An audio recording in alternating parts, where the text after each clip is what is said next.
Ito ay isang libingan sa ilalim ng lupa na matatagpuan dito sa Lagcarlan, Laguna. Kilala din ito sa tawag na libingan sa ilalim ng lupa. Nagsilbi itong libingan ng mga Kastilang praile, mga prominenteng mamamayan ng bayang ito at mga elitistang Katoliko noong panahon ng mga Kastila. Itinayo ito noong 1845 sa pamumuno ng Pransiskanong pare na nagngangalang Padre Vicente Bello. Nagsilbi din itong lihim na pulungan ng mga lider ng Katipunan noong 1896. Dito rin ginanap ang lihim na pulungan nina Pedro Paterno at General Severino Taino sa pagpaplano ng makasaysayang kasunduan sa Biak na Bato para matigil ang ibagsikang Pilipino noong 1896.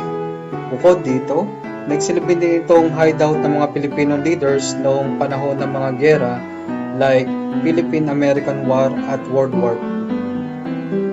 At noon ngang August 1, 1973, idineklara ito ng National Historical Commission of the Philippines bilang isang National Historical Landmark at mula noon ay wala nang pagdadao sa nagaganap sa loob ng sementeryong ito.